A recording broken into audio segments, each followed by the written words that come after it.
Thank you so much for joining us, Councilmember. Can you just give us a quick update on what's going on in the city of San Diego? Well, Dallin, yeah, thank you for organizing this, and it's really nice to be with you all. As Dallin had mentioned, I've been on City Council for almost coming up on 4 years now, and heading towards the State Assembly, if all goes well in November, to really take a lot of my local experience and priorities for statewide impact. On issues of cannabis, it was one of the very first things that came to my vote, came to the dais when I was elected in 2016. Voters had just passed Proposition 64, as you well know. But I looked within my own council district, District 3, and was not surprised that we had an overwhelming level of support. More than 73% of District 3 voters supported Proposition 64, and I thought that was a very strong mandate, more than 10% of the next highest council district, to be able to try to reflect the vote as we move forward into areas of responsible retail operation and legalization and accommodation of the market.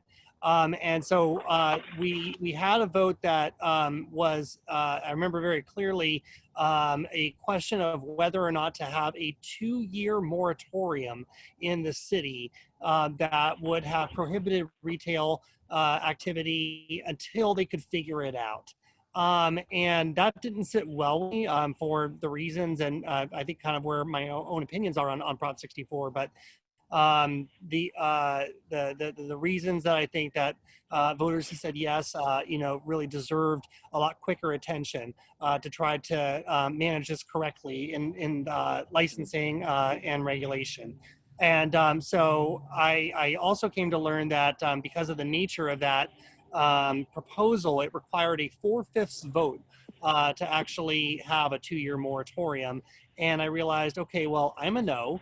And if there's one more no, the city is basically left with a completely unregulated industry, and they don't want that either.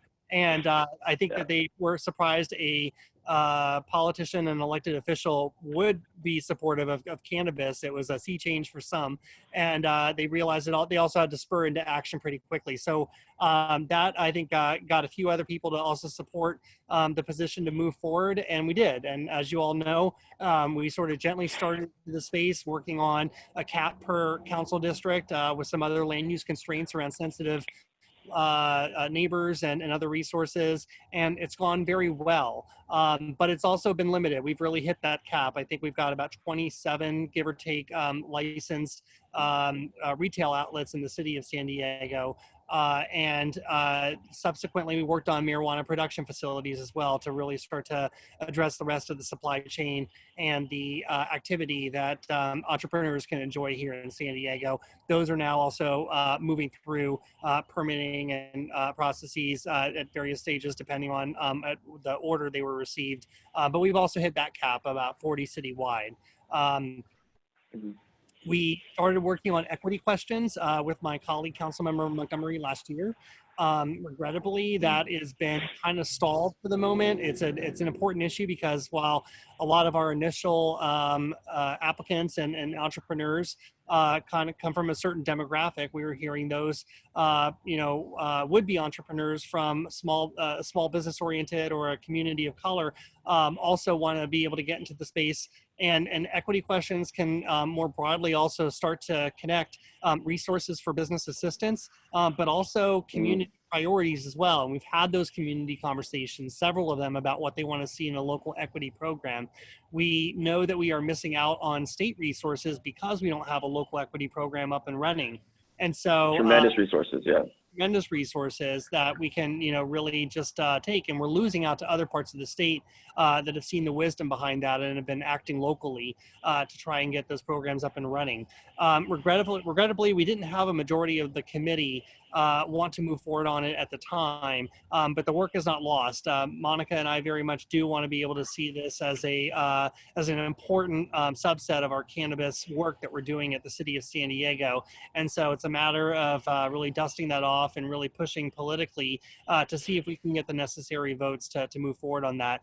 It's admittedly going to be a little bit more difficult in the budget circumstances that we're in right now, because some councils see that as a direct competition to other general fund related resources. You all know well, passed Measure N to have a city surtax on activity and retail, and that is flowing directly into the general fund, which is helpful for a lot of our city's needs. And we had proposed that some of that be actually used, just a small little nugget of that, to be able to support an equity program. But again, on the big picture, they see that as direct competition with other general fund priorities for the city. So we'll keep working on that. I think that the future is bright. We know that there continues to be an unacceptable black market that is present in our community and probably across the state. And I think the way to begin to tackle that is to reward businesses that have been pioneers in this new day, and trying to make sure that legalized operations in retail and other supportive business efforts are really geared towards that. And given the market that we have right now, and some other cities that have also started to come on board in the last year in the region, are starting to see on a per capita basis the availability of retail and other operations surpassing the city of San Diego. I don't want our city to be in a position of losing out on that opportunity, and I also don't want to continue to facilitate a black market operation when we know we should be doing better, because we've already been able to measure the public health and public safety issues that some had feared, and of course those issues are zero or next to zero. So the data is there, the political is there, and we're going to keep progressing. Yeah, so good. Yeah, a lot of developments, and I know that a lot of people are really trying to get into the San Diego market, so I got a couple questions on that. I mean, you're chair of the Land Use and Housing Committee, so a lot of the changes that need to be done on the ordinance would come from your committee ultimately, I think. One of the main things that's holding us up from hitting that 36 max, or the 36 cap on there is land use and zoning. Now, I guess my question is, do you think that there's anything that we can get started now to really help push that and open up those caps, or help us even reach that cap or surpass that cap? I would argue that we really need to surpass that cap if we're going to really dig into this industry, especially as we're going to be seeing our retail spaces shuttered, right? So there's going to be plenty of commercial zones that need to be rejuvenated. Another aspect of it is a tax measure, but sorry, I'll get to the land use part of it first. Do you think that that these types of operations, especially dispensaries, could start coming into our retail zones? We're a very tourist-centered city for our economy. What do you think about that? Yeah, I mean, getting out of the industrial zones and other high office focused areas and into more mixed use and commercial zones is probably the next good step. Especially where it can nexus with tourism activity, and people can enjoy that when they're coming to visit San Diego. I would say that to get through the land use committee, we've got myself and Councilmember Campbell, Kersey, and Sherman. And so you have to kind of think through their lenses as well if we're going to be able to expand either the land use designations or any of the other land use constraints. That distance between facilities or between sensitive land uses is something that is not exactly well measured, and that's low-hanging fruit in an initial conversation about using reasonable distances as a path of travel as opposed to as a crow flies. And then also looking at whether 1,000 foot is also prohibitively limiting, especially when, for example, in Council District 4, that is, with as many faith-based organizations and churches that are down there, immediately excludes a lot of area. And at the same time, we're trying to work at equity opportunity for new businesses in those communities to be able to take root as well. So yes, there's some land use things that we can work on, including the total number of permits. And those are conversations that I'm certainly ready to have. And I hope that advocates can, join me in reaching out to my committee members to really encourage them to start, entertaining the conversation, because that would be our next best step. Awesome. Okay. And you're also running for state assembly. And so you're in a unique position because this question is what is really hampering the industry overall, is taxation, right? San Diego right now has 8% tax on gross sales receipts for cannabis businesses, one of the highest, I think, if not the highest in the state right now.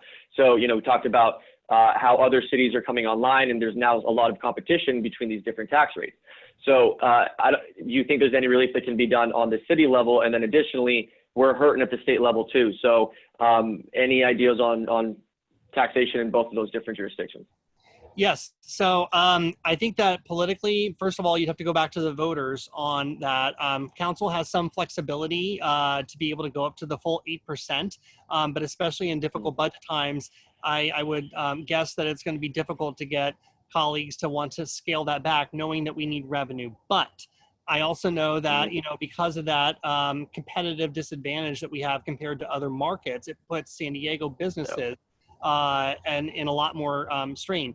I would say that as we are continuing to, if we can start to more aggressively work on black market influences because they don't see any tax at all, and use all tools to really try to move a lot of that activity towards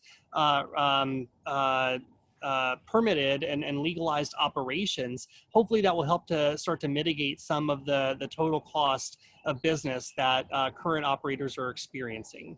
And then working on the overall state tax systems as well is something I'm happy to also take a very close look at. And then if there's any way that state legislation can start to normalize because I think taxation has been really left to local government. There is some state tax component through sales tax, but and business taxes, but there's other I think disparities that have surfaced locally. And if this is going to be something that we want to see really provided equity across the state, then the state has a role to play to try to normalize that. Okay, great. Okay, we're just about to the end of time with you here. Let's see if there's any other questions. No, I think we're good. So yeah, thank you so much for joining us today and for taking the time. Any last words? Anything you'd like to say before you leave?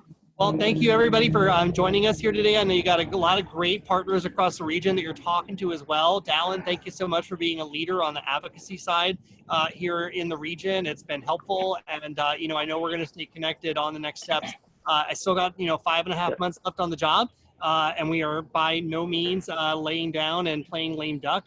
We really want to make the most of these 5 months. So help me help you, and we'll get back to work. Yep.